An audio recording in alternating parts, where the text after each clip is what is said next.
The train lurched to a stop and Margaret Sinclair pressed her face to the frozen glass. Snow swirled so thick she couldn't see the platform. Her fingers trembled around the letter, the only proof that someone somewhere was supposed to want her. Silver Creek Station, last stop. She grabbed her worn suitcase and stepped into the blizzard. The cold hit her like a slap. She searched the platform, heart pounding. No one came.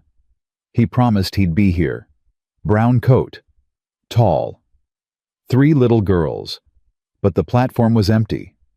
Just snow silence and the sinking feeling that she'd made the worst mistake of her life. If you want to know what happens next, subscribe to our channel and follow Margaret's journey to the very end. Comment below with the city you're watching from. I'd love to see how far this story travels. Catcher. The station master was already closing the door when Margaret called out. "Please, is there anyone waiting?" "A man named Thornton." He turned, eyebrows raised. "Thornton. Elijah. Thornton." "Yes." Her voice cracked. "He was supposed to meet me." The old man looked her up and down, her thin coat, her worn boots, her city clothes completely wrong for Montana winter. Something like pity crossed his face. "Ma'am, ain't nobody coming in this storm. Thornton's place is 8 miles out. Road's buried." Margaret's stomach dropped. "But he knew I was arriving today. He sent the train fare himself." "Reckon the blizzard had other plans." She stood there, snow soaking through her boots, the letter crumpling in her frozen fingers. She'd sold everything she owned, given up her room in the boarding house, traveled 2,000 miles on a promise from a stranger, and now she was stranded. "There a hotel nearby?" she asked, already knowing she couldn't afford one. "Miller's Inn, 2 blocks east." He paused. "You got money?" She had exactly $3.40. Enough for 1 night, maybe 2 if she didn't eat. "I'll manage." He tipped his hat and disappeared inside, leaving her alone with the howling wind. Margaret walked. The snow came up to her knees in places, and her thin stockings were soaked through within minutes. Her teeth chattered so hard she thought they might crack. This was a mistake.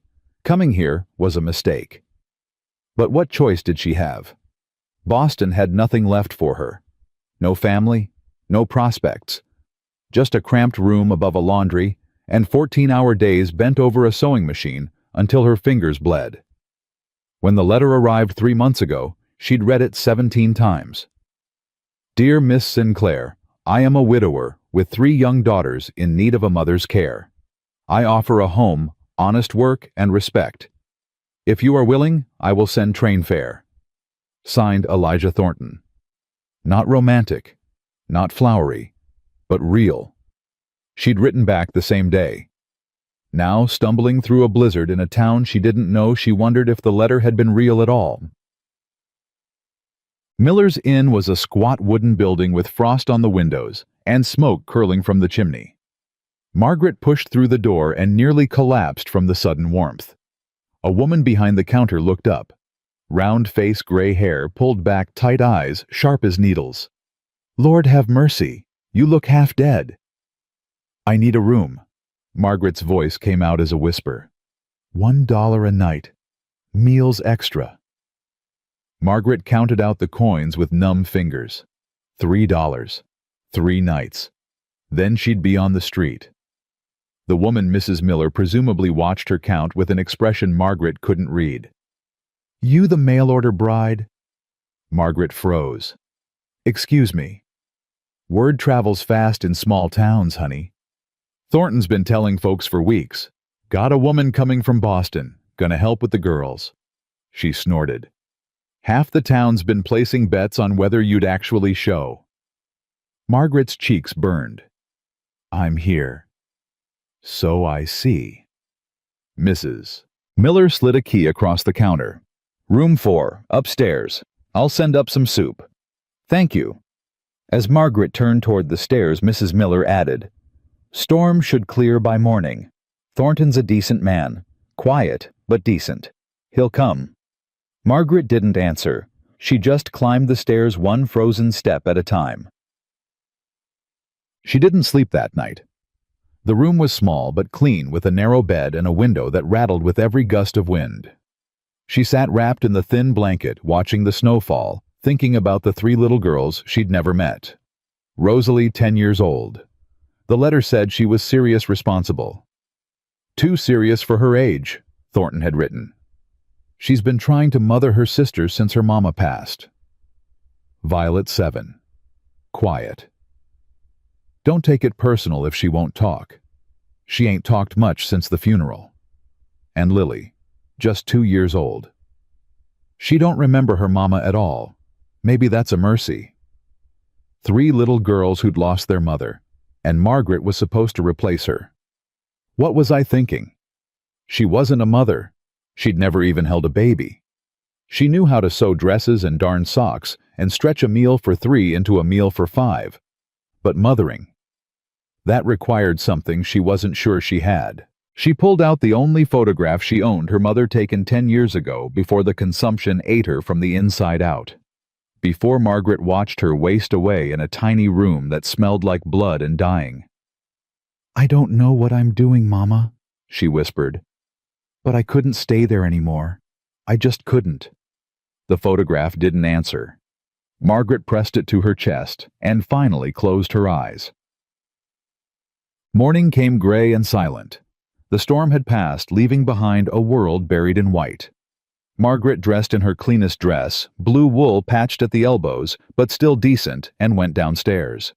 Mrs. Miller was already at the counter, sliding a plate of biscuits toward her. "Eat. You look like a stiff wind could knock you over." Margaret sat and ate, too hungry for pride. The biscuits were warm and buttery, the best thing she'd tasted in months. "He's here," Mrs. Miller said. Margaret choked on her biscuit. "What?" "Thornton. Pulled up about 10 minutes ago. He's waiting outside." Margaret's heart slammed against her ribs. She stood so fast she nearly knocked over her chair. "Thank you. For everything." Mrs. Miller waved a hand. "Go on. And honey." She leaned closer. "Don't let the little ones scare you. They're just hurting. Same as him." Margaret nodded, grabbed her suitcase, and walked out into the cold. He was standing by a wagon, stamping snow off his boots. Tall, broad-shouldered, dark hair with threads of silver at the temples. His face was weathered hard, unreadable. He wore a heavy coat and a wide-brimmed hat pulled low over gray-blue eyes. He looked up when she approached, and for a long moment neither of them spoke. Then he took off his hat. "Miss Sinclair, Mr. Thornton." He nodded once, slow. His jaw was tight. His eyes traveled over her, not appraising, just observing, like he was trying to solve a problem. "Apologies for yesterday. Storm came in faster than expected. Road was impassable." "I understand." Another pause. The silence stretched uncomfortable. "You eat?" he finally asked. "Yes." "Good. It's a long ride." He gestured toward the wagon. "I brought blankets. Gets cold up in the mountains." He reached for her suitcase, and their fingers brushed. His hands were rough, calloused, warm, despite the cold. Margaret climbed onto the wagon seat, her heart hammering. This is it. No going back now. They rode in silence for nearly an hour. The road wound through snow-covered pines, climbing steadily into the mountains. Margaret's breath came out in white puffs, and despite the blankets, she shivered. "You cold?" She startled at his voice. "I'm fine." "You're shaking." "I'm from Boston. I'm not used to this kind of winter." He grunted.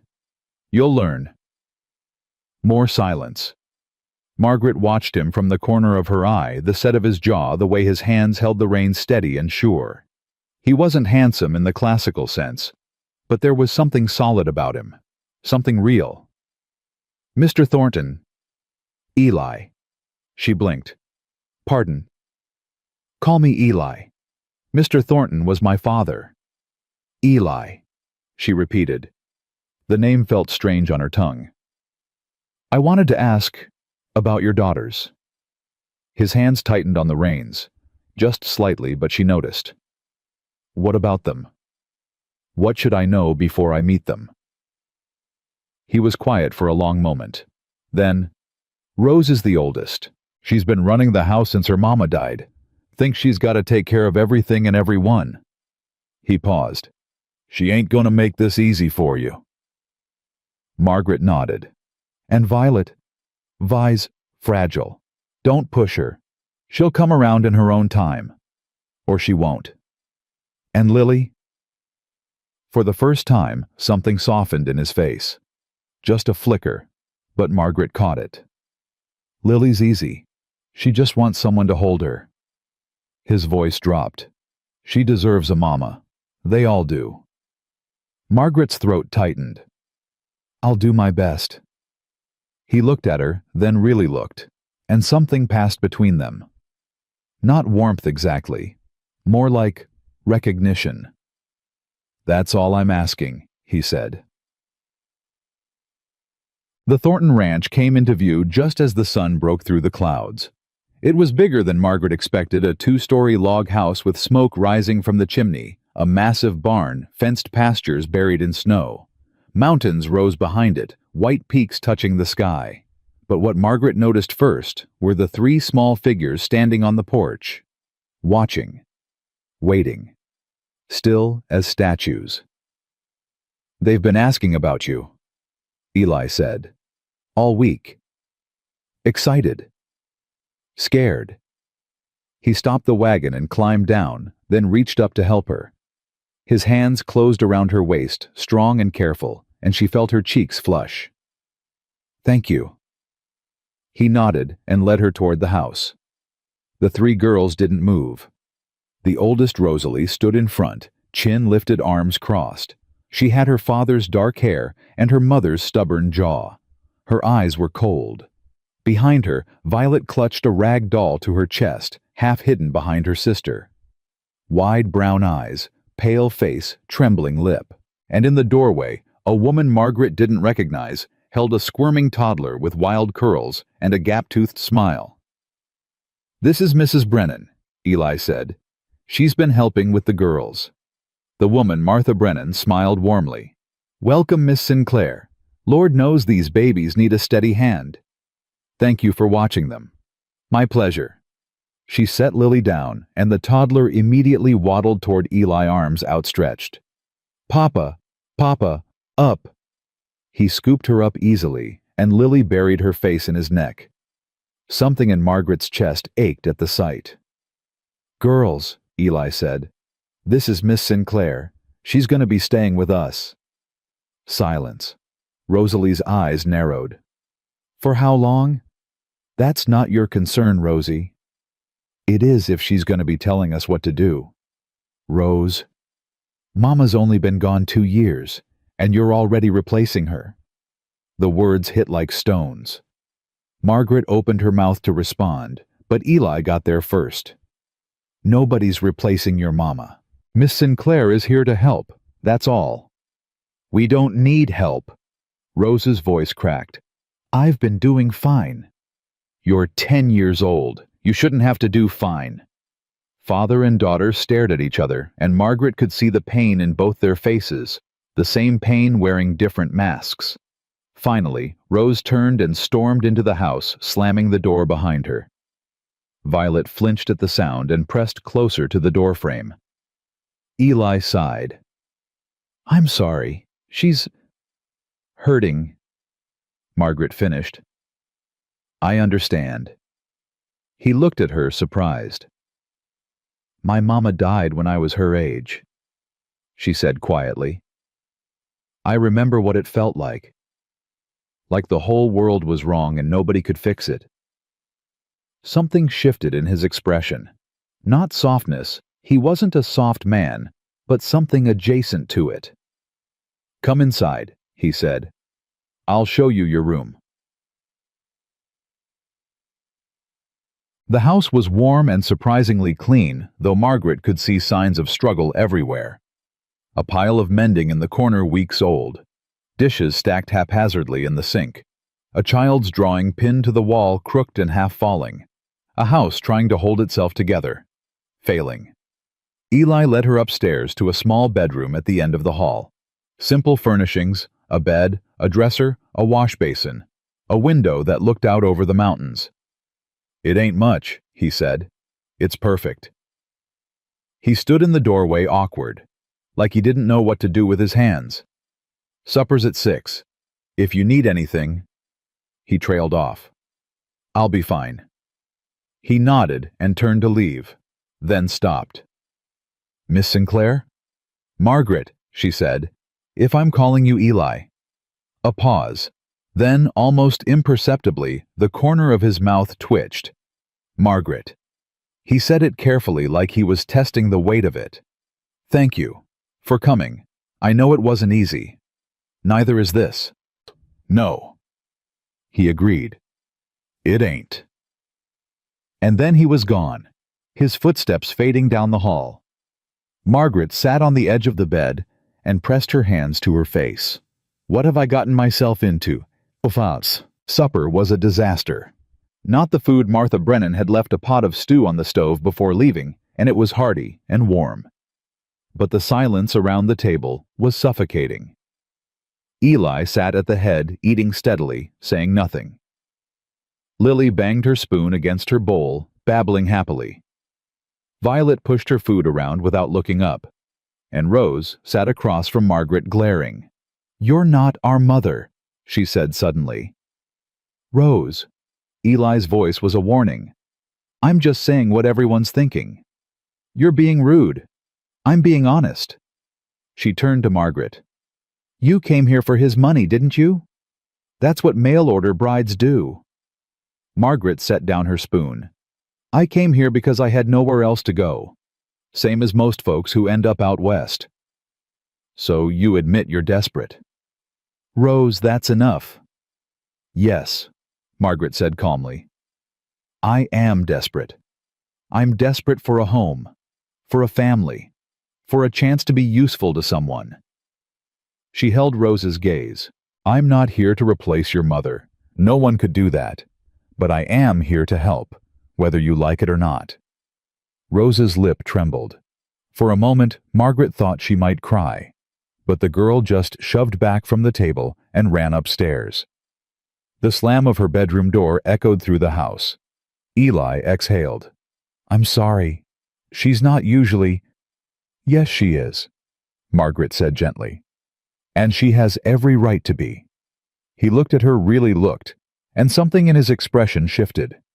"You're not what I expected." "Is that good or bad?" "I don't know yet." Margaret almost smiled. "Fair enough." That night, Margaret lay awake listening to the unfamiliar sounds of the house. The creak of settling wood, the whisper of wind against the windows, a child crying softly somewhere down the hall. She got up before she could think better of it. The crying was coming from Violet's room. Margaret pushed the door open and found the little girl huddled in her bed, clutching her rag doll, tears streaming down her face. "Violet, sweetheart, what's wrong?"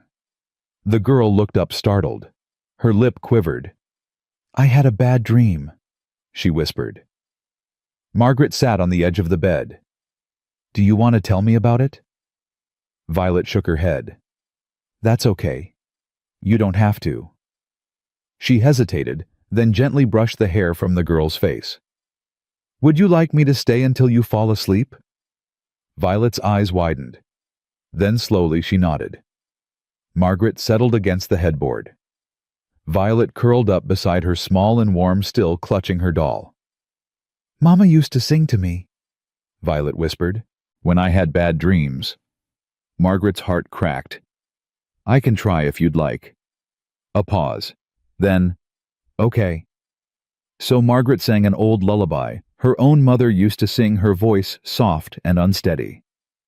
"Hush, little baby, don't say a word." By the time she finished, Violet was asleep.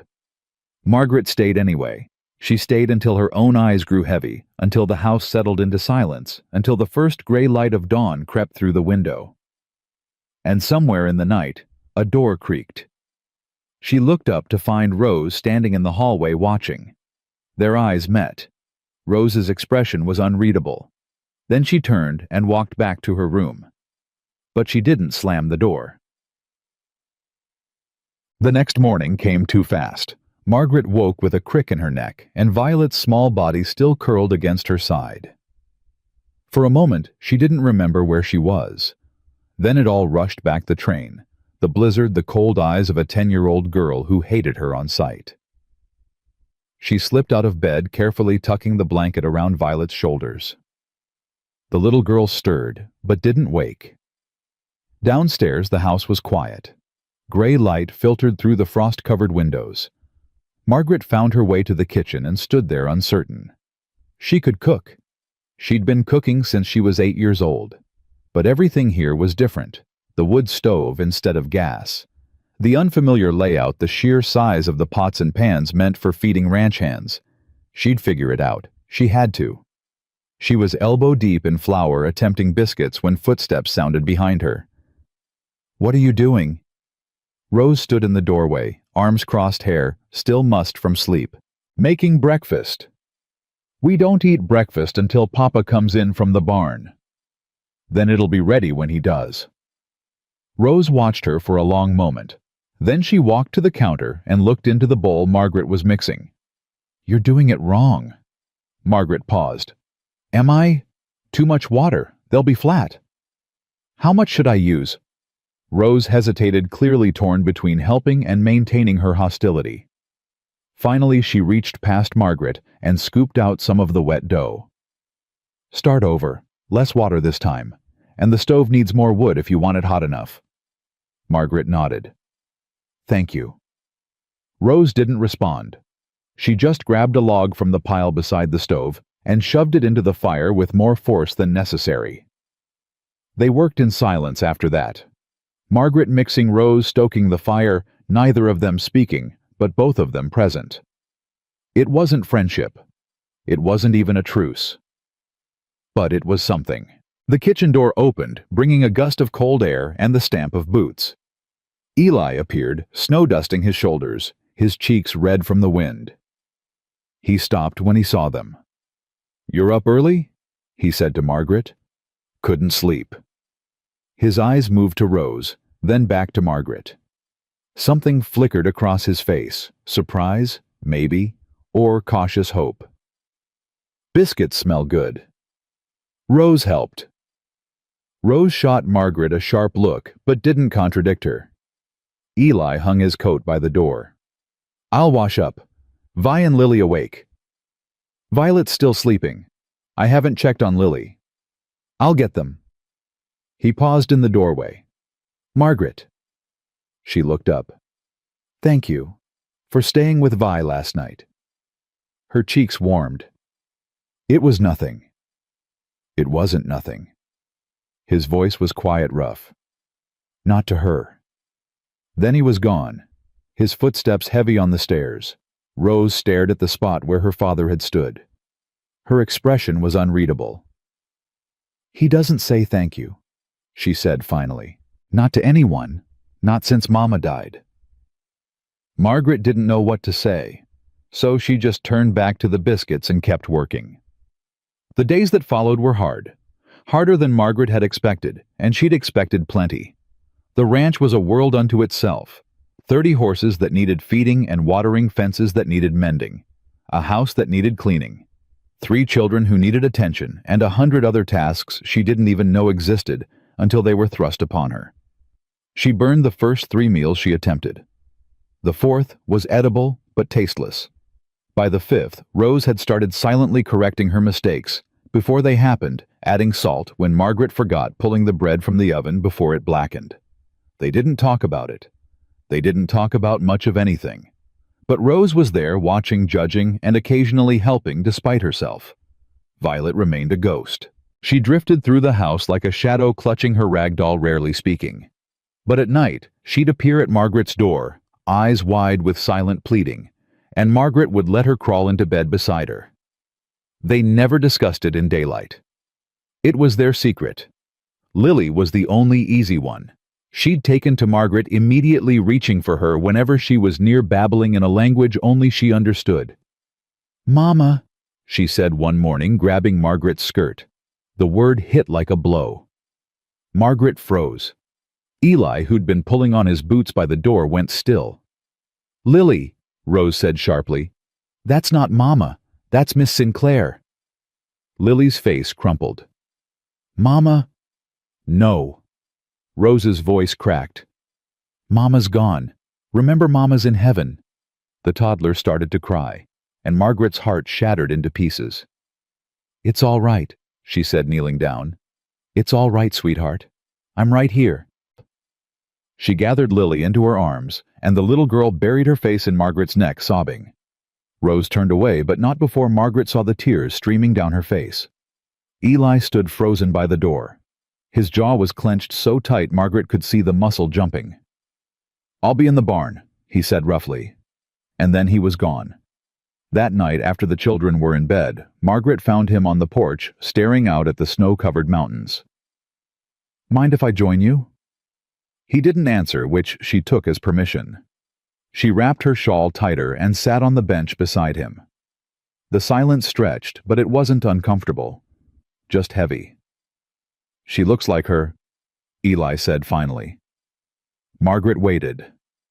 "Lily. She's got Sarah's eyes, her smile." He exhaled, his breath fogging in the cold air. "Sometimes I look at her and I can't breathe." What was she like, Sarah? He was quiet for so long she thought he wouldn't answer. "Strong," he said. "Stubborn as a mule and twice as ornery. She could outride half my ranch hands and outcook the rest." A ghost of a smile crossed his face. "She wasn't supposed to die. The doctor said everything was fine, said the baby was healthy, said—" He stopped. His hands clenched on his knees. "It happened fast. One minute she was holding Lily laughing about something. The next she was bleeding and there was nothing anyone could do." His voice dropped to a whisper. "I held her hand while she died. She made me promise to take care of the girls, to find them a mother." Margaret's throat tightened. "Is that why you wrote to me?" "Partly." He turned to look at her. "I can't give them what they need. I know horses, I know cattle, I know how to run a ranch, but I don't know how to braid hair, or dry tears, or sing lullabies." He paused. "Rose has been trying. Too hard. She's 10 years old and she's trying to be a grown woman because I couldn't—" His voice broke. Margaret reached out hesitant and placed her hand over his. He flinched but didn't pull away. "You're doing your best," she said. "That's all any of us can do. My best isn't good enough." "Maybe it wasn't. But you asked for help." She squeezed his hand. "That takes strength too." He looked at her. In the moonlight, his gray eyes seemed almost silver. "You're not what I expected, Margaret Sinclair. You keep saying that, because it keeps being true." Something shifted between them. Not romance, not yet, but the beginning of understanding. The first fragile thread of trust. "I should get some sleep," Margaret said, standing. "Morning comes early." That it does. She was almost to the door when he spoke again. "Margaret." She turned. "Thank you. For listening." She nodded and went inside, her heart beating faster than it should. The following week brought trouble Margaret hadn't anticipated. It started with a visitor. She was hanging laundry frozen stiff within minutes in the bitter cold when the sound of hooves made her look up. A man on a black horse was riding toward the house, his coat too fine for a rancher, his posture too rigid for someone who spent his days in the saddle. Eli emerged from the barn, wiping his hands on his trousers. His expression went hard the moment he saw the rider. Caldwell. The man dismounted with practiced ease. He was handsome in a cold way. Sharp features, slicked back hair, a smile that didn't reach his eyes. "Thornton, good to see you." "Wish I could say the same." Margaret moved closer, staying near the porch, but within earshot. Caldwell's eyes found her, appraised her. Something in his gaze made her skin crawl. "This the mail-order bride I've been hearing about." He tipped his hat. "Victor Caldwell, ma'am. I own the bank in town. Margaret Sinclair. Pleasure. His smile sharpened. I hope Thornton's been honest with you about his situation. Eli stepped between them. State your business and get off my land. Just a friendly visit. Making sure you haven't forgotten our arrangement. I haven't forgotten anything. Good. Because the next payment is due in 30 days, and if you can't make it... Caldwell spread his hands. Well, I'd hate to see these pretty little acres go to auction. Margaret's stomach dropped.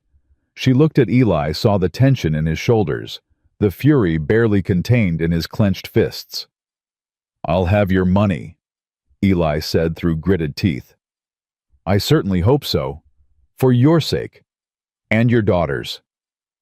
Caldwell glanced toward the house where Rose had appeared in the window. It would be a shame if those sweet girls lost their home. Again. Eli lunged forward, but Margaret grabbed his arm. Don't, she whispered. He wants you to hit him. That's what he's waiting for. Eli's muscles were coiled tight, but he stopped. Caldwell laughed. Smart woman you've got there, Thornton. You should listen to her. He mounted his horse and gathered the reins. 30 days. I'll be counting.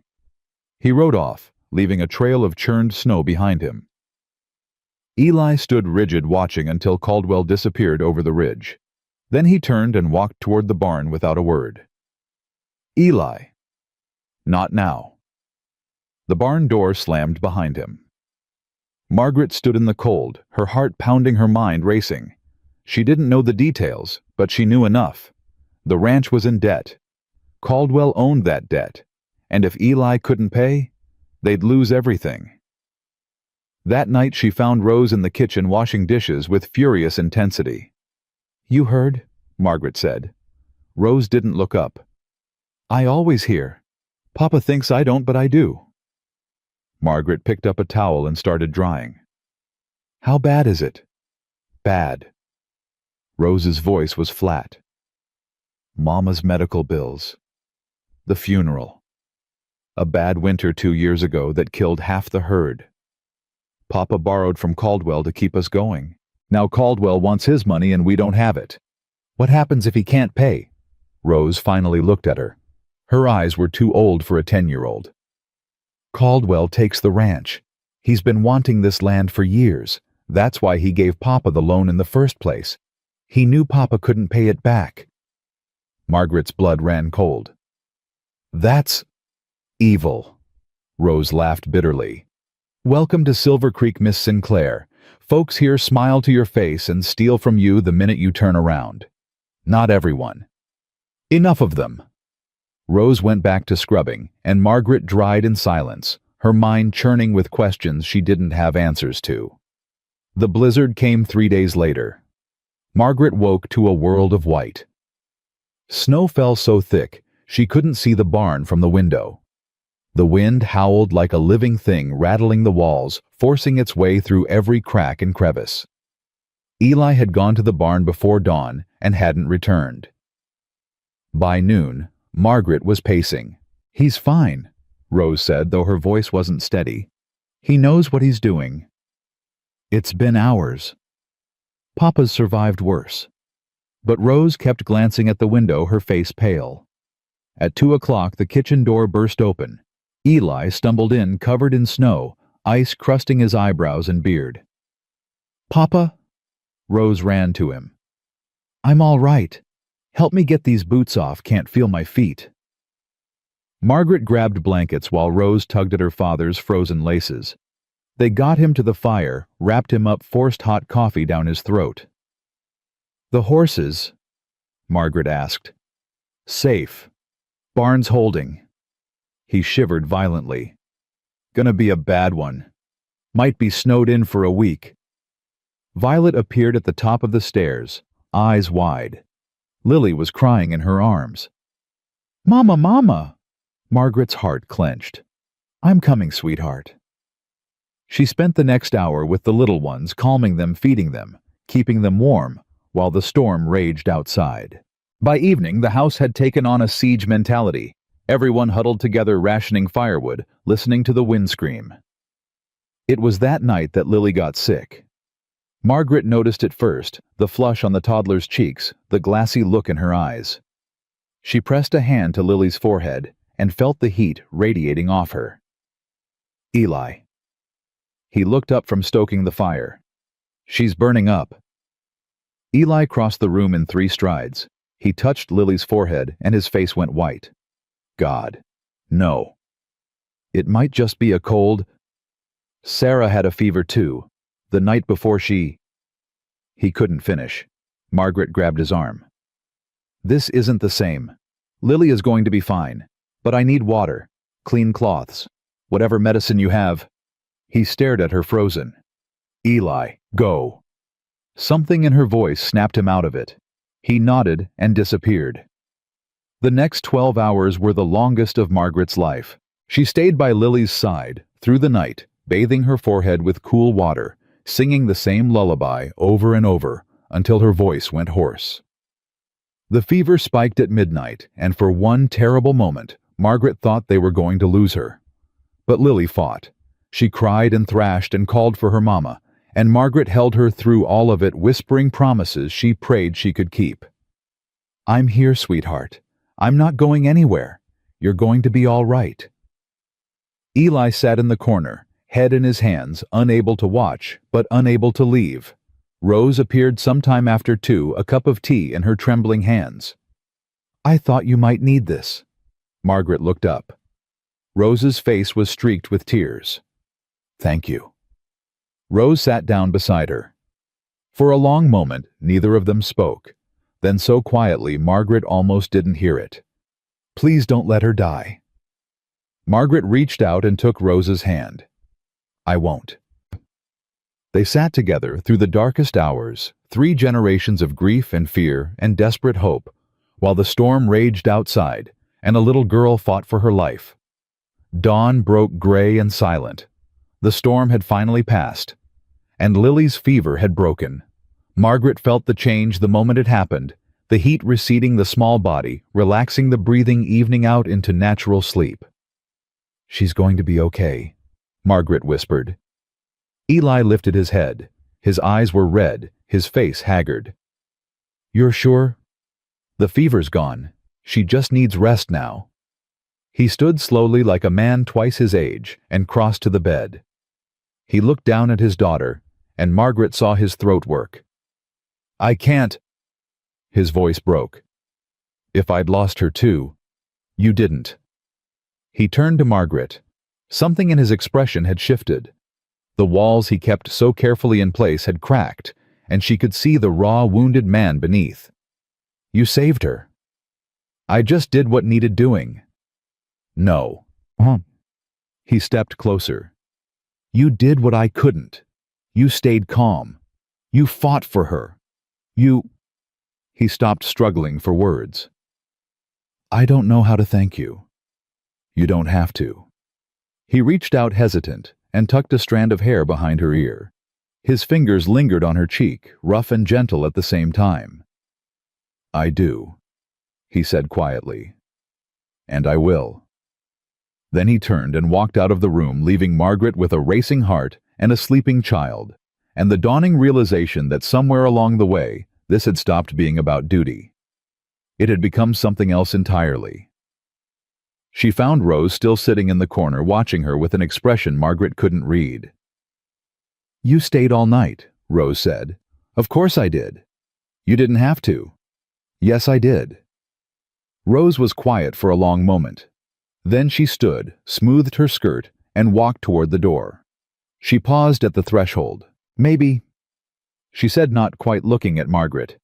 Maybe you're not as bad as I thought. And then she was gone. Margaret smiled despite her exhaustion. It wasn't much. It wasn't forgiveness. But it was a start. Outside, the sun was rising over the mountains, turning the snow to gold. The storm was over. They'd survived. But as Margaret looked out the window at the frozen world beyond, she couldn't shake the feeling that the real storm hadn't even begun. Caldwell was still out there. The debt was still due. And somewhere in the back of her mind, a voice whispered that the worst was yet to come. She pushed the thought away and went to check on Lily. One crisis at a time.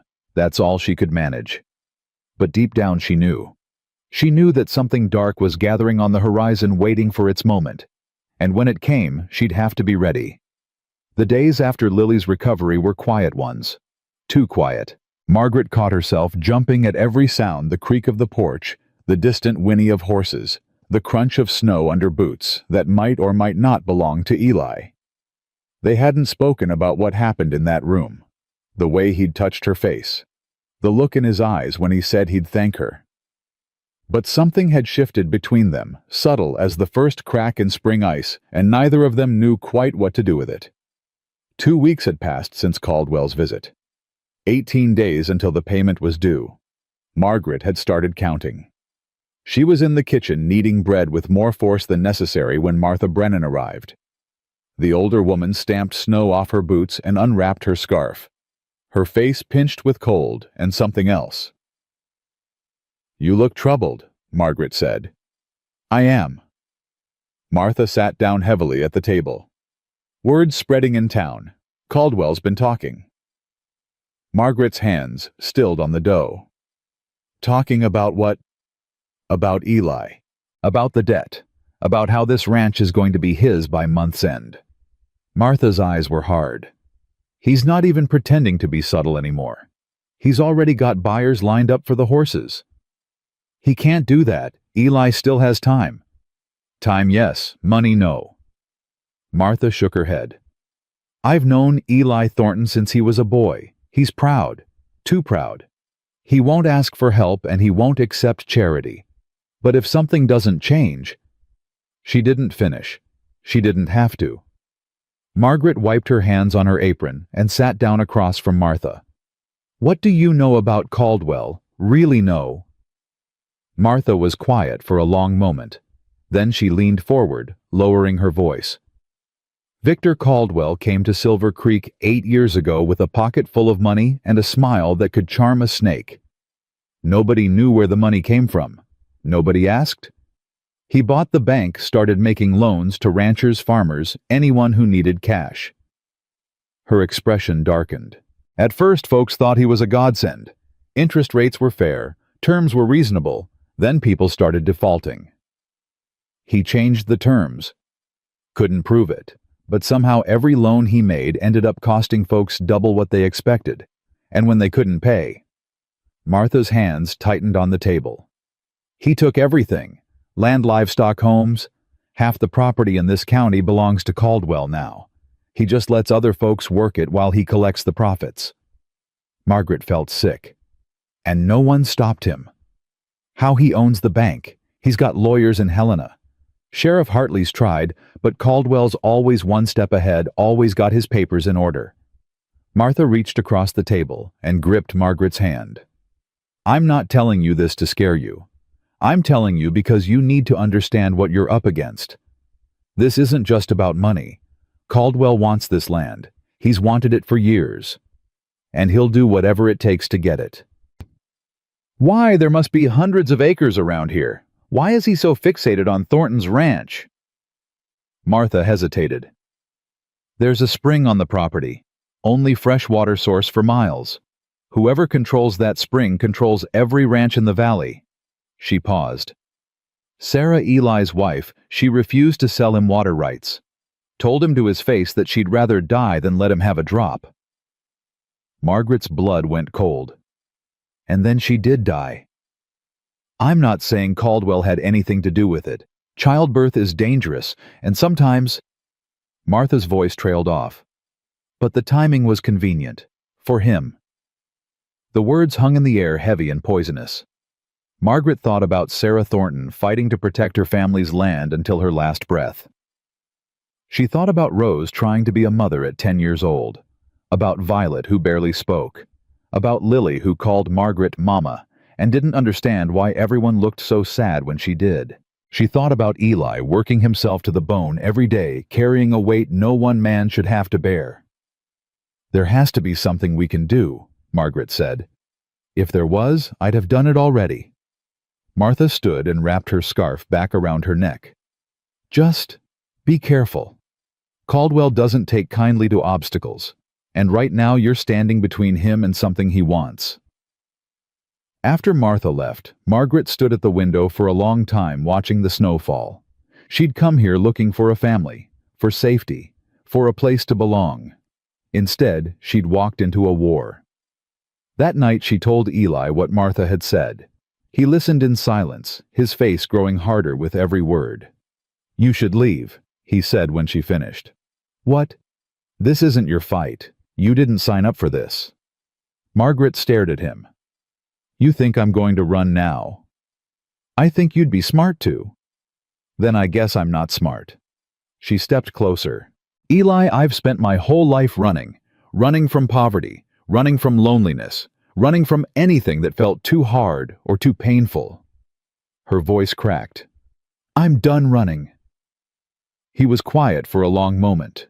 When he spoke, his voice was rough. "Caldwell's dangerous." "I know. He could hurt you, hurt the girls." "I know that too." "Then why would you stay?" Margaret looked at him. Really looked at the lines around his eyes, the silver in his hair, the exhaustion that seemed to live in his bones. And she said the truest thing she'd ever said. "Because you're the first person in my life who ever needed me, and I'm not going to let you down." Something broke open in his expression. For a moment she thought he might reach for her. Instead, he turned away, running a hand through his hair. "You're a stubborn woman, Margaret Sinclair." "I've been told." He almost smiled. Almost. "Get some sleep," he said. "Tomorrow's going to be a long day." But tomorrow wasn't the day the world caught fire. That came 3 days later. Margaret woke to screaming. Not human screaming horses. The high, terrified shrieks of animals in pain. She was out of bed before she was fully awake, running for the door in her nightgown. Eli was already on the porch, his face illuminated by something orange and flickering. The barn was on fire. "No!" The word tore out of her throat. "No, no, no!" Eli was already running. Margaret grabbed his arm. "The girls? Get them out of the house. Take them to Martha's. Go!" "Eli, I can't just... Go!" He shook off her hand and sprinted toward the inferno. Margaret ran back inside. Rose was already on the stairs. Violet behind her, Lily crying in her arms. "Get dressed, quickly. We're leaving." "What's happening?" Rose's voice was high with terror. "Where's Papa?" "He's handling it. We need to go, now." They were out the door in minutes. Margaret carried Lily. Rose dragged Violet by the hand, and they ran through the snow toward the Brennan homestead 2 miles away. Behind them, the orange glow painted the sky, and the sound of horses screaming echoed through the night. Margaret didn't look back. She couldn't. Martha was waiting at the door when they arrived, wrapped in a housecoat, her face pale. "I saw the flames. Is everyone—" "The girls are safe. Eli's still there." "Dear God. I have to go back." Martha grabbed her arm.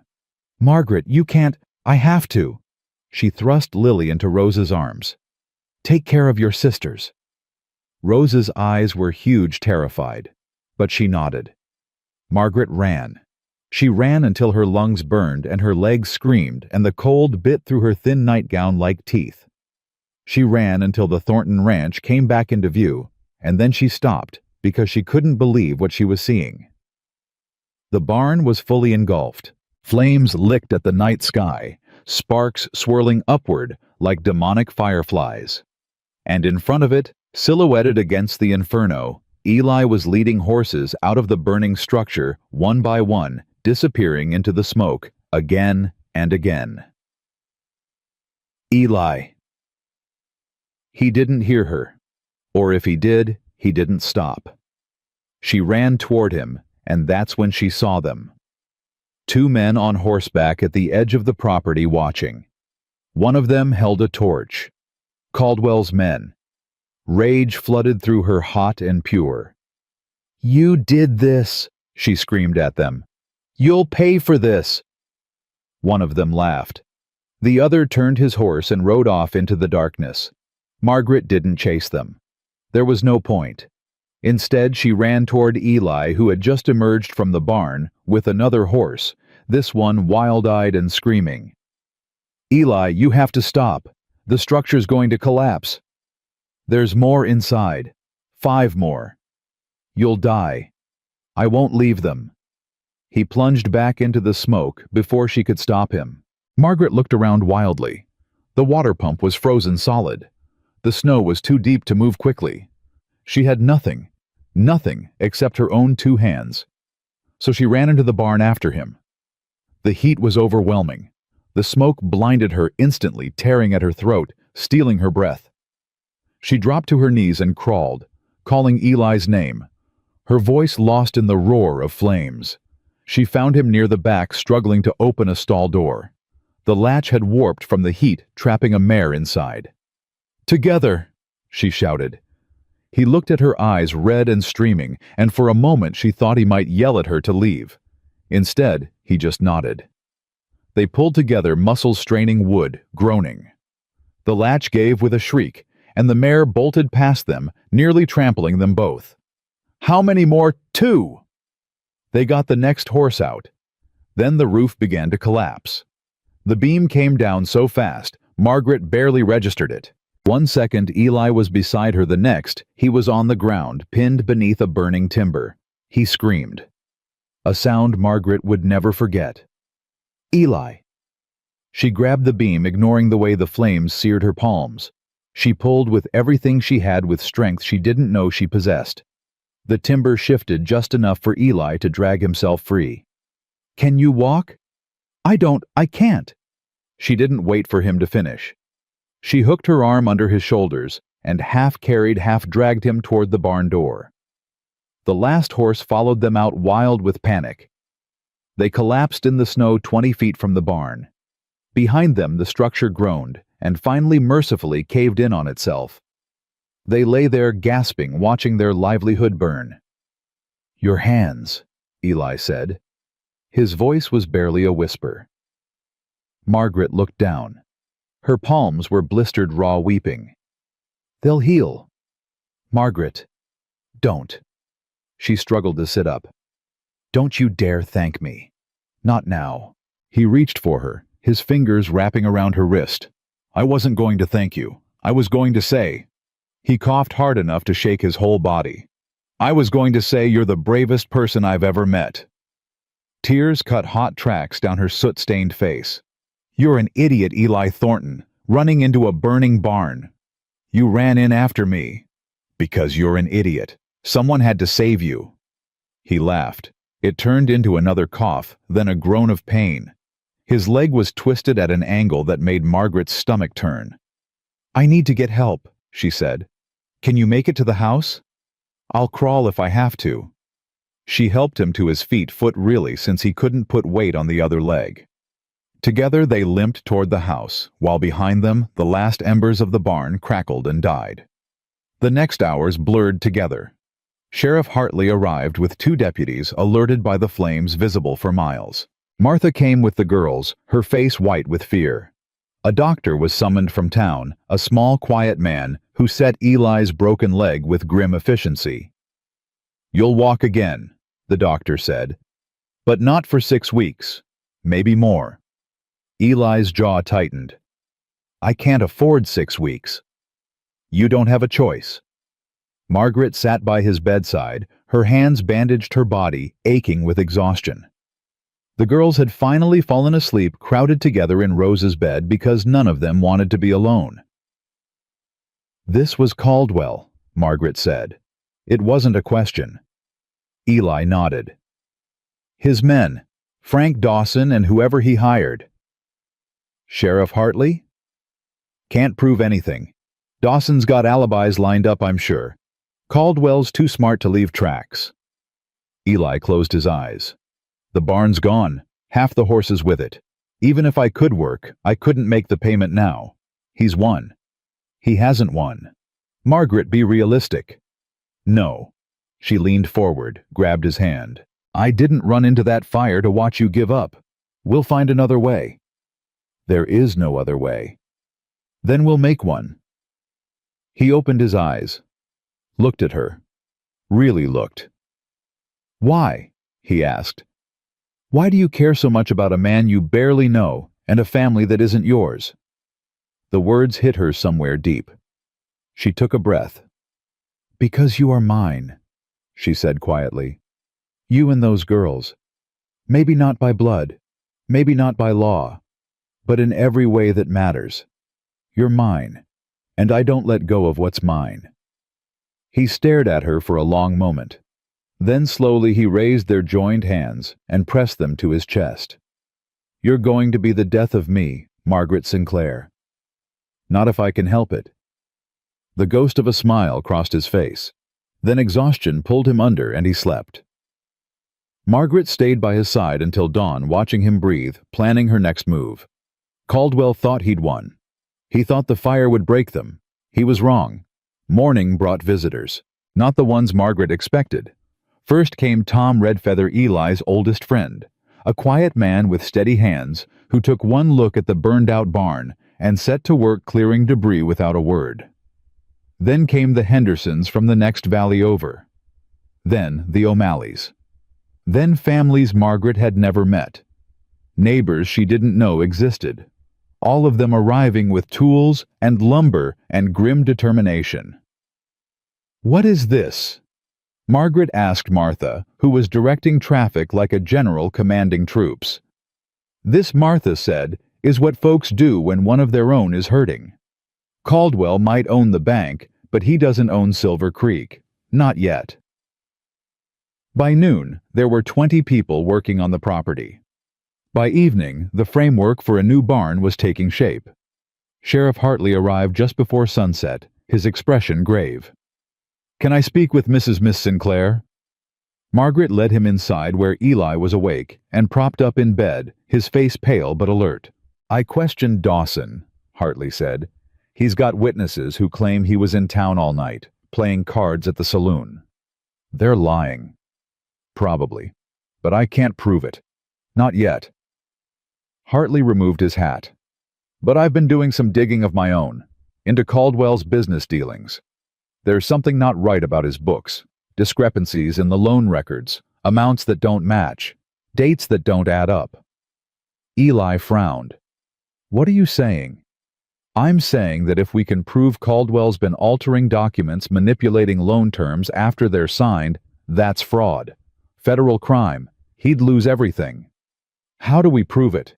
"We'd need to see the original documents, the ones locked in his bank." Hartley paused. "I'm not suggesting anyone break any laws. I'm just saying, sometimes evidence has a way of coming to light." He left without another word. Margaret and Eli sat in silence.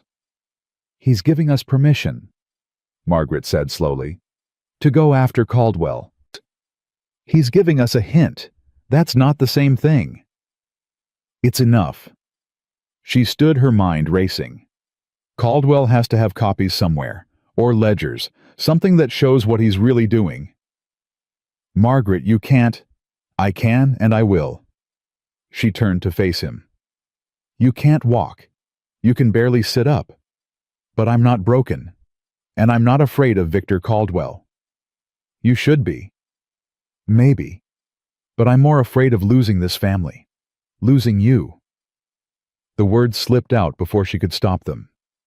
She saw Eli's expression shift, saw something raw and desperate flash in his eyes. "Margaret." "Don't." She backed toward the door. "Don't say anything. Not now. Just let me do this. Let me fight for us." She left before he could respond, before she could see whatever was in his face, before she could lose her nerve. Outside, the community was still working. The sun was setting.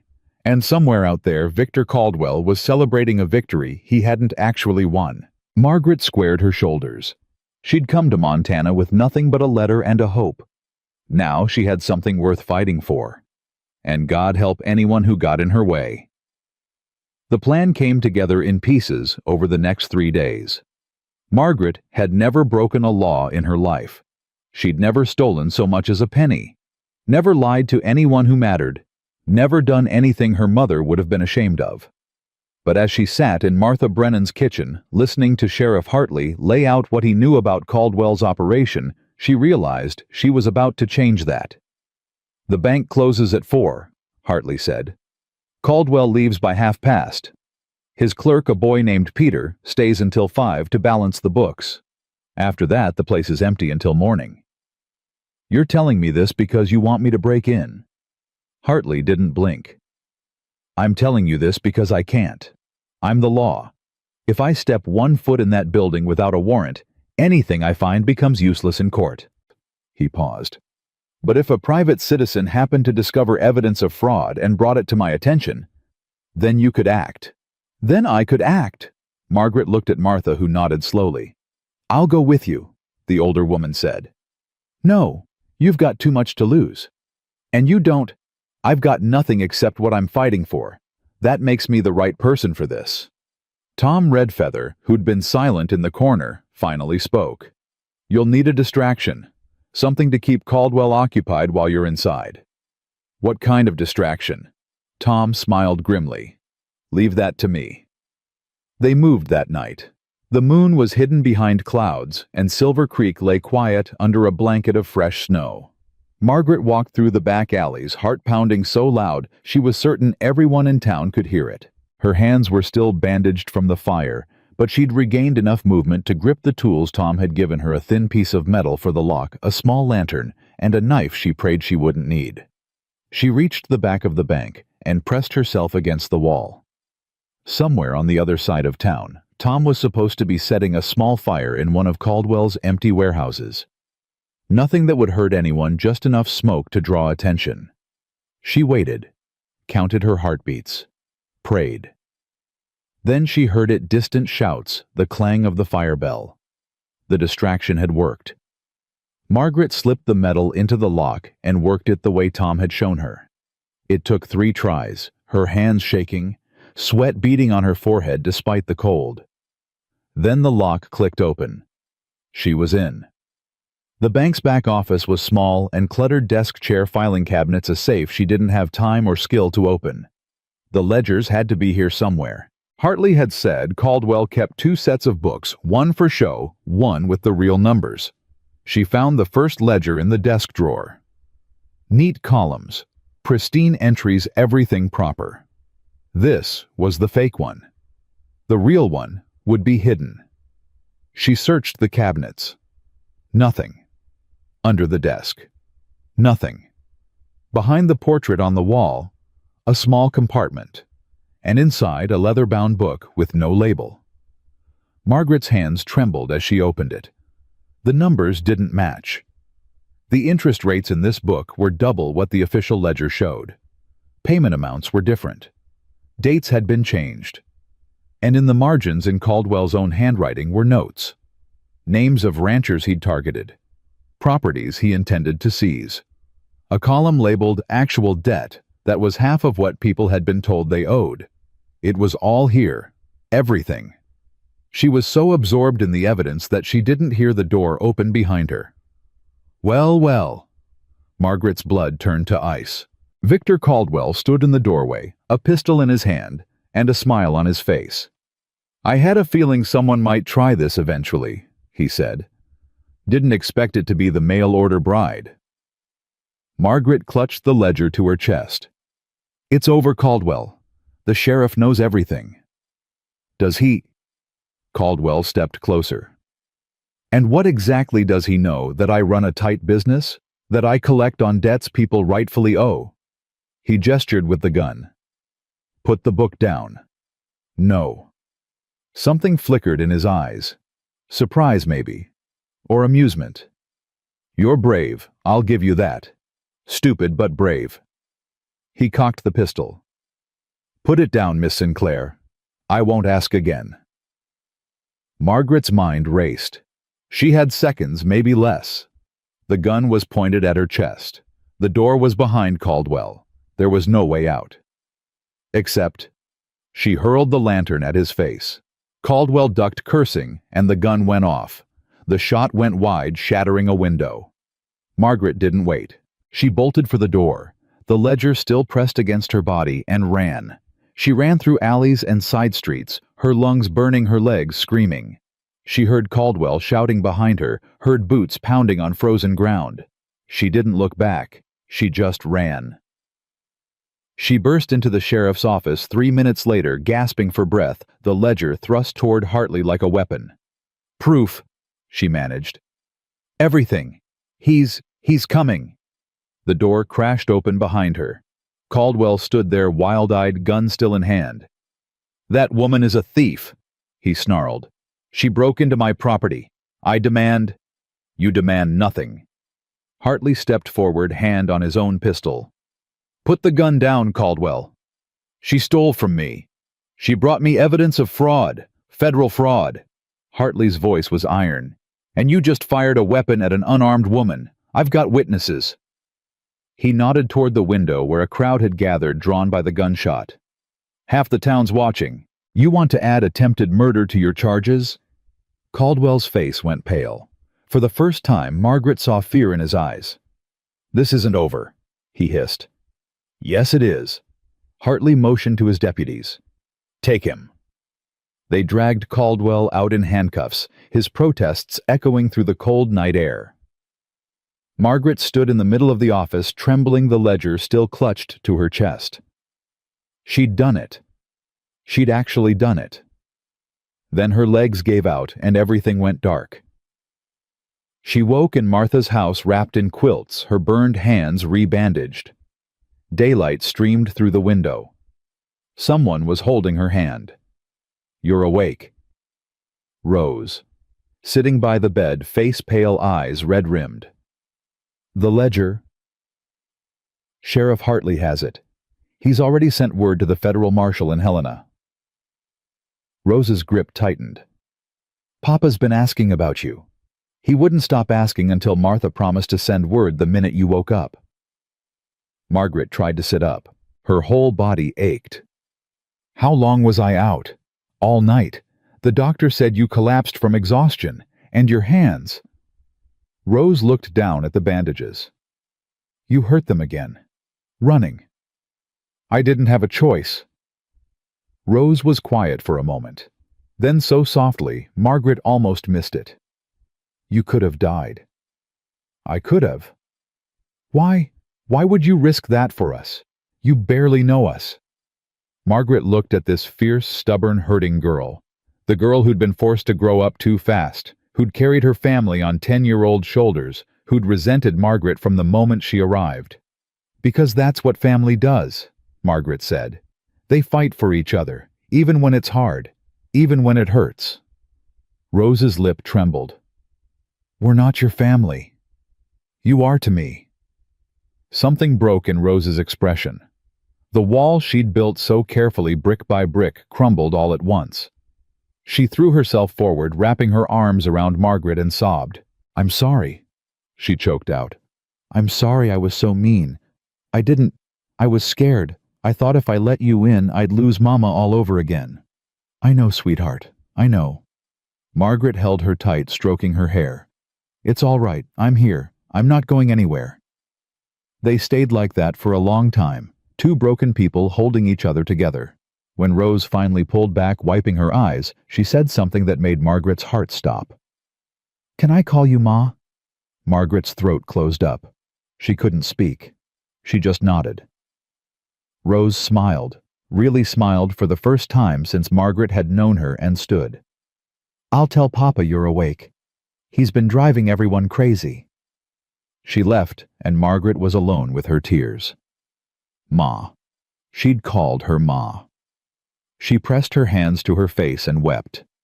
Eli arrived an hour later, hobbling on a crutch Tom had fashioned for him, his face pale and drawn with worry. The moment he saw her, something in his expression shattered. "Don't you ever," he said, his voice rough, "scare me like that again." "I'm sorry. No." He crossed the room in 3 painful steps and sat heavily on the edge of the bed. "You don't get to apologize, not for saving us, not for risking everything." He took her hand, mindful of the bandages.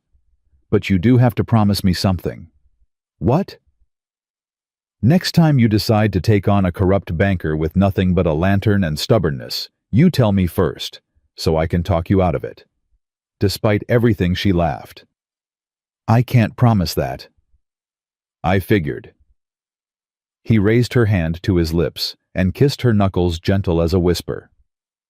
Margaret Sinclair, you are the most infuriating, courageous, impossible woman I have ever met. Is that a compliment? It's the truth. He was quiet for a moment, his thumb tracing circles on the back of her hand. I've been doing a lot of thinking, lying in bed useless while you fought my battles for me. Our battles. Our battles, he agreed. And I realized something. He looked up, met her eyes. I asked you to come here to be a mother to my girls. I didn't ask you to be anything to me. I thought it wouldn't be right. That Sarah had only been gone 2 years, and asking for more would be a betrayal. Margaret's heart hammered in her chest. Eli, let me finish, please. He took a breath. These past weeks, watching you with the girls, watching you fight for this family, watching you run into a burning barn to save me, I realized I was wrong. Sarah wouldn't want me to be alone forever. She'd want me to find someone who could love the girls the way she did. Who could love this land? Who could love... He faltered. Who could love me? Margaret couldn't breathe. I'm not a poet, Margaret. I'm not good with words. I work with my hands, and I don't know how to say pretty things. He squeezed her fingers. But I know this. I love you. I don't know when it happened or how. I just know that when I thought you might be hurt, when Rose came running to tell me you'd collapsed, I couldn't breathe. The world stopped. Tears slid down Margaret's cheeks. Eli, I know it's too soon. I know we barely know each other. But I also know that sometimes when something's right, you just feel it. In your bones. In your blood. He reached into his pocket and pulled out a small box. This was Sarah's. She told me before she died that she wanted whoever came next to have it. I didn't understand then. I think I do now. He opened the box. Inside was a simple gold ring worn smooth with age. Margaret Sinclair, he said, his voice cracking. Will you marry me? Not because I need someone to raise my daughters. Not because I need help on the ranch, but because I can't imagine my life without you in it. Margaret stared at the ring, at this man who'd lost so much and still had the courage to love again. Yes, she whispered. Eli blinked. Yes. Yes, you stubborn, impossible man. Yes, I'll marry you. He kissed her then. It was clumsy and awkward, both of them crying, neither of them caring. When they finally broke apart, he pressed his forehead against hers. I should warn you, he murmured. The girls are outside the door. They've been listening the whole time. Right on cue, the door burst open. Lily Toddle in first, arms outstretched, followed by Violet clutching her rag doll, followed by Rose, who was trying very hard to look dignified and failing completely. She said yes, Rose shouted. I told you she'd say yes. Mama! Lily launched herself at Margaret, and suddenly the bed was full of children, all of them talking at once, all of them crying, all of them reaching for her. Margaret gathered them close, breathing in the scent of soap and snow and something indefinably theirs. Her family. Her girls. I love you, she whispered into their hair. All of you. So much. Violet, who'd barely spoken 10 words since Margaret arrived, looked up with solemn brown eyes. I made you something, she said softly. She held out a piece of paper folded in quarters. Margaret took it and opened it carefully. It was a drawing done in colored pencil. A house with smoke coming from the chimney, mountains in the background. And in front of the house, 5 figures holding hands, a tall man, a woman in a blue dress, and 3 little girls. At the bottom, in crooked letters, Violet had written, Our Family. Margaret pressed the drawing to her heart and cried. The weeks that followed were a blur of activity.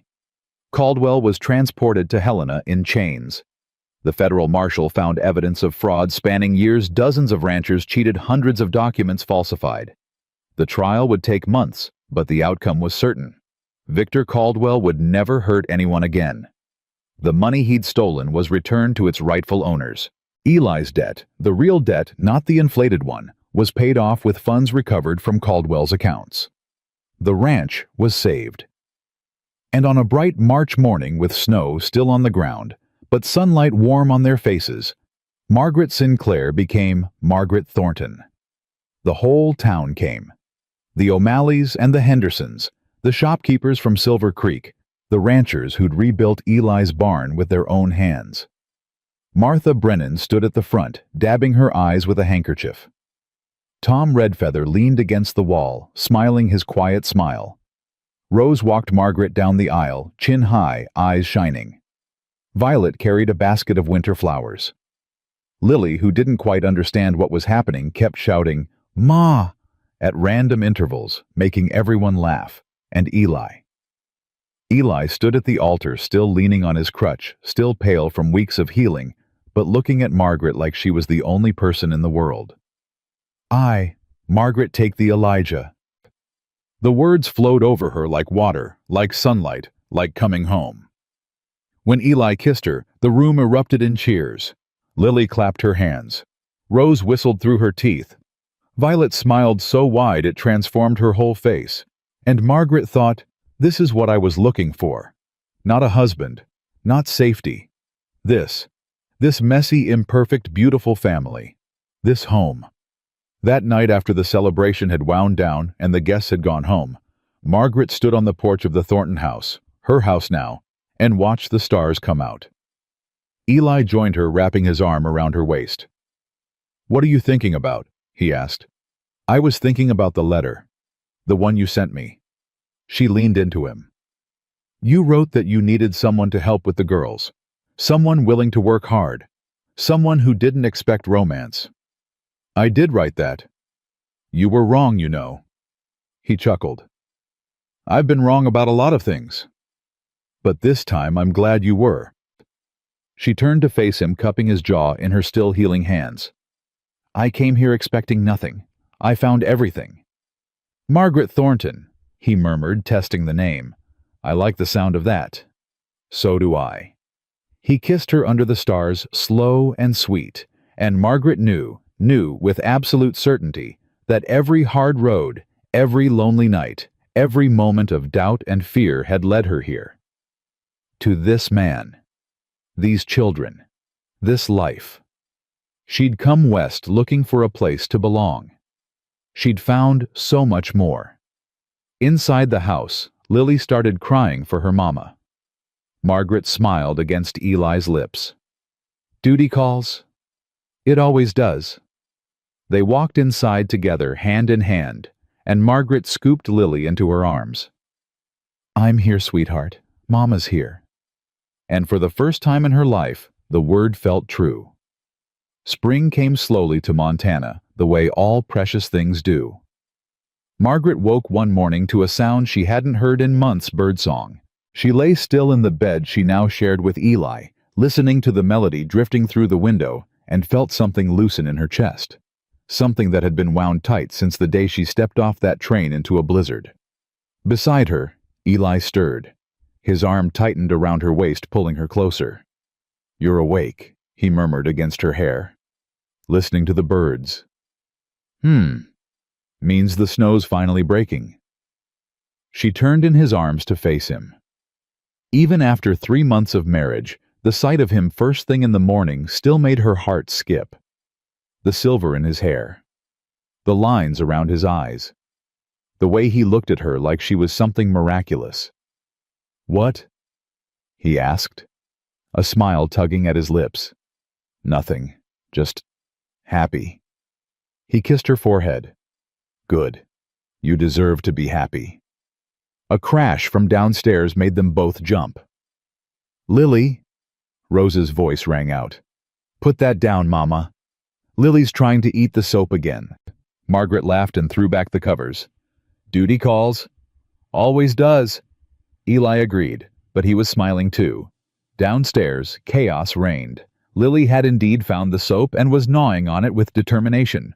Rose was trying to wrestle it away while Violet watched from the tablespoon paused halfway to her mouth, a rare glimmer of amusement in her eyes. "Lily Grace Thornton," Margaret said in her best mother voice, "we do not eat soap." Lily looked up, grinned her gap-toothed grin and said, "Mama, yum." "It is not yum. Give it here." Lily clutched the soap tighter. "Mine? Everything's hers," Rose muttered. "The soap, my ribbons. Papa's boots." "She's two," Margaret said, finally extracting the soap from Lily's determined grip. "Everything's hers because she's discovering the world. She's discovering how to drive me crazy." Margaret hid her smile. 3 months ago, Rose would have said something like that with venom in her voice. Now it was just the normal exasperation of an older sister dealing with a toddler. Progress. Eli came downstairs fully dressed, moving easily now that his leg had healed. He scooped Lily up and tossed her in the air, making her shriek with delight. "Papa's little troublemaker," he said, catching her. "What did you do now?" "She tried to eat soap," Violet said softly. She'd been speaking more lately, not a lot, but more. Every word felt like a gift. "Soap's not for eating, baby girl." "Yum," Lily insisted. "Definitely not yum." Margaret watched them, her husband, her daughters, and felt that loosening in her chest again. This was what she'd come looking for. Not the fairy tale, not the romance novels, just this.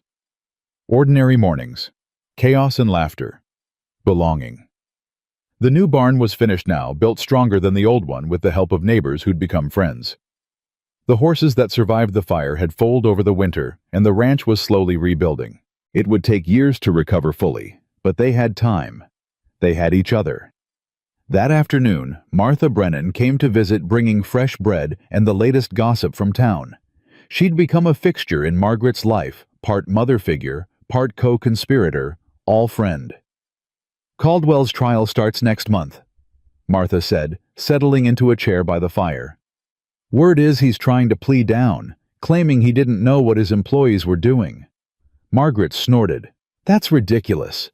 "Course it is, but desperate men do desperate things." Martha's eyes twinkled.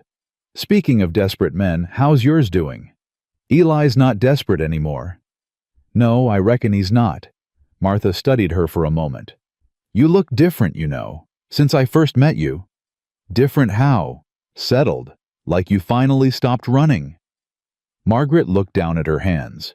The burn scars had faded to silver lines barely visible unless you knew where to look. Like everything else she'd survived, they'd become part of her rather than defining her. "I didn't know I was running until I stopped," she admitted. "Most folks don't." Martha leaned forward. "Can I tell you something? Something I've never told anyone?" Margaret nodded. 30 years ago, I was you. Came west as a mail-order bride. Young, scared, desperate for something better. Her voice softened. "My husband wasn't a good man, not like Eli. He drank. He had a temper. Some nights I'd lie awake wondering if I'd made it to morning." Margaret's heart clenched. "Martha, I'm not telling you this for pity. I'm telling you because I want you to understand something." She reached out and took Margaret's hand. "I survived. I outlived him. And then I built a life, a real life, on my own terms. Not the one I expected, but better." She squeezed Margaret's fingers. "You came here looking for safety, and you found love instead. Don't ever take that for granted." "I won't." Martha smiled and released her hand. "Good. Now, tell me about Rose. She's still being a hellion?" Margaret laughed. "Less of one every day." Rose had changed the most in the months since Caldwell's arrest. The wall she'd built around herself had crumbled piece by piece, revealing the child underneath, still stubborn, still fierce, but softer now. More willing to ask for help. More willing to let herself be loved. She'd started calling Margaret Ma consistently.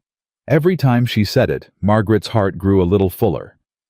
And then there was the drawing. Violet had made it the day after the wedding, but Margaret hadn't found it until weeks later, tucked inside her Bible like a secret. 5 figures holding hands in front of a house just like the first one.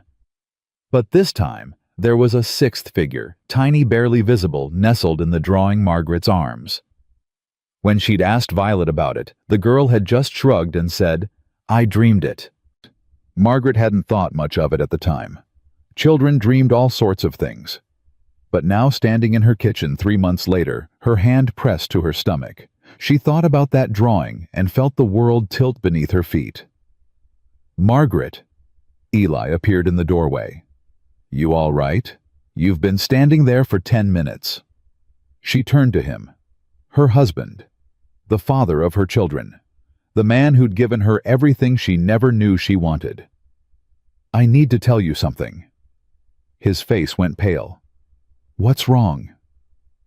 "Nothing's wrong. Nothing's wrong at all." She took a breath. "I'm pregnant." The words hung in the air between them. Eli stared at her. For one terrible moment she thought he might be upset. It was too soon. They were still recovering another mouth to feed. He crossed the room in 3 steps and pulled her into his arms. "You're sure?" His voice was rough-cracked. "The doctor confirmed it this morning. I wanted to wait until I was certain before—" He kissed her, deep and fierce and full of everything he couldn't put into words. When he pulled back, there were tears on his cheeks. "Margaret," he breathed. "A baby. Our baby." He laughed a sound that was half-sob. "I never thought after Sarah, I didn't think I'd ever—" "Neither did I." She cupped his face in her hands. "But here we are." "Here we are," he repeated. He pressed his forehead to hers. "I love you. Have I told you that today?" "Not yet." "I love you. I love you so much it scares me." "It scares me too." She smiled through her tears. "But I've learned that the best things usually do." They stood there in the kitchen, holding each other, crying and laughing, until the sound of small feet thundering down the stairs broke the moment. "Ma, Papa!" Rose burst in, Violet and Lily trailing behind. "What's going on? Why are you crying?" Eli wiped his eyes and turned to face his daughters. His daughters, Margaret thought. And soon hers legally, too. They'd started the adoption paperwork last month. "Girls," Eli said, his voice thick, "your ma and I have something to tell you." Rose's eyes went wide. "What kind of something?" Margaret knelt down, so she was eye level with them. Even Lily, sensing the importance of the moment, had gone quiet in Violet's arms. "You know how you 3 are the best sisters in the whole world." Rose narrowed her eyes. "What's happening?"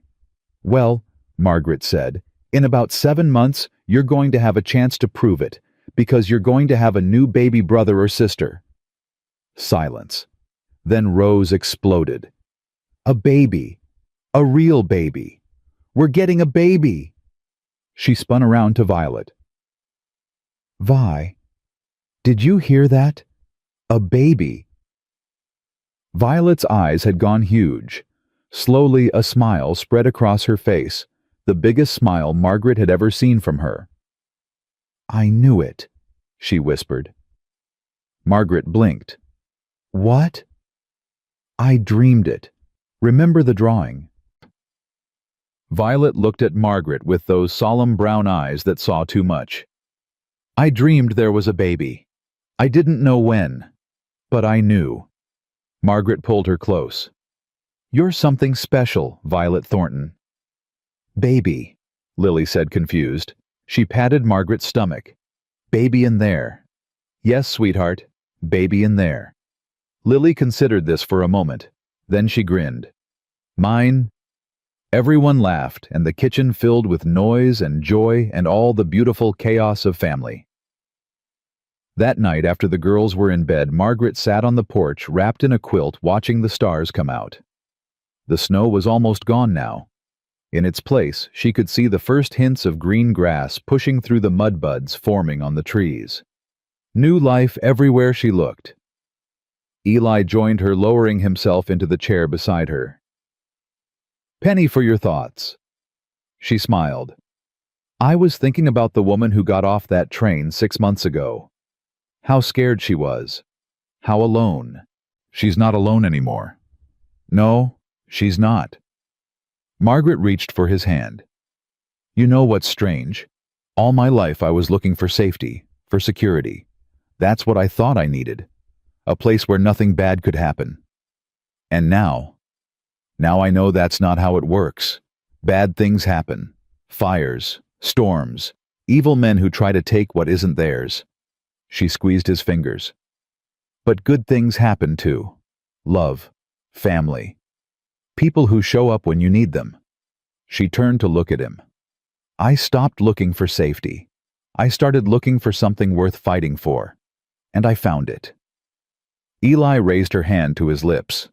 You're the best thing that ever happened to me, Margaret Thornton. Likewise, Mr. Thornton. They sat in comfortable silence, watching the stars wheel overhead. I've been thinking, Eli said eventually, about the spring, about what comes next. What about it? I want to do something, for the town, for all the people who helped us when Caldwell... He paused. There are women out there like you were, alone, desperate, answering letters from strangers because it's the only chance they have. Margaret turned to face him. What are you suggesting? The old Miller property, the one Caldwell was going to seize before the marshal stopped him. Mrs. Miller can't work it alone, but she won't sell. He met her eyes. I talked to her. She's willing to let us use part of the land, build something there. Build what? A place. For women who need somewhere to go, somewhere safe while they figure out their next step. His voice roughened. I know it won't fix everything. I know there are more Caldwells out there, more women getting letters from men who don't mean them well. But if we could help even a few... Margaret stared at him. This man. This stubborn, quiet, impossible man who'd lost so much and still wanted to give more. Yes, she said. Yes. Yes, we'll do it. We'll build it. She was crying again. She'd cried more in the past 6 months than in the entire rest of her life combined, but she didn't care. We'll call it Sarah's house, for your wife, for all the women who deserved better. Eli's breath caught. Margaret, she protected this land until her last breath. She made you promise to take care of the girls. Margaret cupped his face. This is how we honor her. Not by forgetting, but by carrying forward. By making sure other women have what she wanted for her daughters. A safe place. A real home. He kissed her, then long and slow, and Margaret felt the last broken piece of her heart click into place. They spent the next months planning. The baby grew inside Margaret, making her sick in the mornings and ravenous by afternoon. The girls took turns talking to her belly, telling their future sibling stories about the ranch, about the horses, about the ma who'd come from far away and stayed forever. Rose appointed herself official protector of Margaret's comfort, bringing her tea and extra blankets and glaring at anyone who made too much noise when Margaret was resting. Violet started drawing more pictures of the baby of the house of the garden they were planting outside. And Lily, who didn't quite understand what was happening, but knew it was important, insisted on kissing Margaret's stomach every night before bed. Baby sleep good, she'd say solemnly. Lily, tell baby. Tom Redfeather came by weekly to help with the construction on the Miller property. Martha coordinated volunteers from town women, mostly who understood why this mattered. Sheriff Hartley donated lumber from Caldwell's seized assets, a small justice that felt right. And slowly, Sarah's house took shape. Summer arrived with a vengeance hot and bright and full of promise. Margaret, now 7 months along and unable to see her feet supervised from a rocking chair while others did the heavy lifting. She hated feeling useless, but Eli had put his foot down. You've done enough fighting, he said. Let someone else take a turn. I'm pregnant, not dying. You're carrying our child. That's the most important work there is. She couldn't argue with that. The baby came in August on a night so hot the windows had to stay open to catch any hint of breeze. Martha served as midwife with Eli pacing the hallway, and the girls huddled at the top of the stairs, refusing to sleep until they heard the cry. It was a boy. Margaret held him in her arms, exhausted and elated, and counted his fingers and toes. All present. All perfect. He had Eli's dark hair and her green eyes. And when he opened his mouth to wail, Rose cheered so loud it woke half the valley. "What are we calling him?" Eli asked, perching on the edge of the bed, reaching out one finger for the baby to grip. Margaret looked down at her son. At this miracle, she never expected this gift she hadn't known she wanted. "Samuel," she said, "after my father." Eli smiled. "Samuel Thornton, I like it." "Samuel James Thornton," Margaret amended. "James for yours." His eyes went bright. "Margaret, family," she said simply. "That's what this is, old and new woven together." He leaned down and kissed her, then kissed Samuel's forehead. "Welcome to the world, little man," he murmured. "You've got a lot of sisters who've been waiting for you." As if on cue, the door burst open, and 3 girls tumbled in, unable to wait a second longer. Let me see," Rose demanded. "Quiet," Violet whispered. "Baby's sleeping." "Mine," Lily declared, reaching for Samuel with grabby hands. Margaret laughed even though it hurt. "He's everyone's, but you have to be gentle." She helped Lily touch Samuel's tiny hand. The toddler's eyes went wide with wonder. "Soft," she whispered. "Baby soft. Very soft, and very new. We have to take care of him, all of us together." Rose leaned in, studying her new brother with critical eyes. Then she nodded, satisfied. "He'll do," she announced. "High praise," Eli said dryly. "I'm serious. He looks strong. He's got Thornton eyes." Rose looked at Margaret. "And your chin. That's good. Thornton chins are weak." "I beg your pardon?" Eli said. Everyone laughed, and the room filled with the sound of family, messy, imperfect, beautiful family. Sarah's house opened in October, when the leaves were turning gold, and the first hint of winter crept into the air. Margaret stood at the entrance, Samuel in her arms. Eli beside her. The girls arranged in a row from tallest to smallest, and watched as the first resident walked through the door. Her name was Catherine. She was 19, came from Pennsylvania, answered a letter from a man who turned out to be married. She'd arrived in Montana with nothing. Found herself stranded, and someone told her about the house with the green door where women could stay until they found their feet. "Thank you," she whispered to Margaret, tears streaming down her face. "Thank you for being here." Margaret thought about her own arrival. The empty platform. The blizzard. The fear that she'd made the worst mistake of her life. "Thank you for being brave enough to ask for help," she said. "That's the hardest part." Over the following months, more women came. Some stayed a few days, some a few weeks. A few put down roots in Silver Creek, finding work, finding community, finding the kind of life they'd been searching for all along. Margaret helped where she could between caring for Samuel and managing the ranch and loving her family. It wasn't enough. It would never be enough, not while women were still being lured west with false promises, but it was something. And something she'd learned was how change began. Winter came again, gentler this time. Or maybe it just felt that way because Margaret wasn't facing it alone. On Christmas Eve, the whole family gathered in the Thornton kitchen. Margaret and Eli, the girls, Samuel in his cradle, Martha by the fire, Tom in the corner. Sheriff Hartley stopping by with gifts for the children. The house smelled of pine and cinnamon, and carols drifted through the air. Margaret stood by the window, watching snow fall on the land she now called home. So much had changed in a year. She'd arrived as a stranger, desperate and afraid. Now she was a wife, a mother, a pillar of the community. She had a husband who loved her children, who needed her friends who supported her. She had everything she never knew she wanted. Rose appeared at her elbow, cup of cider in hand. "What are you thinking about, Ma?" Ma. Even now the word made Margaret's heart swell. "I was thinking about how lucky I am." Rose snorted. "Luck had nothing to do with it. You fought for this. We all did. Margaret looked at her eldest daughter, fierce, stubborn, growing up too fast, and yet finally letting herself be a child again. When did you get so wise? I've always been wise. Nobody listened. Rose grinned. Now they have to. Margaret laughed and pulled her into a hug. Across the room, Eli caught her eye. He smiled that rare, full smile that still made her breath catch. In the cradle, Samuel stirred.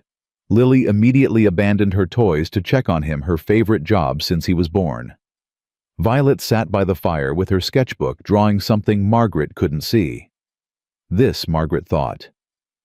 This is what I was searching for. Not a house, not security, not even love exactly. Connection, purpose, a place where I matter, a place where I belong. She'd come west on a train with a letter and a prayer. She'd found a family, a home, and a reason to stay. Outside, the snow kept falling soft and steady, blanketing the land in white. Inside, the fire crackled, the children laughed, and Margaret Thornton held her family close. She had arrived as a stranger, lost and looking for something she couldn't name. She had stayed because she finally found it. Not a groom, not a rescue, not a fairy tale.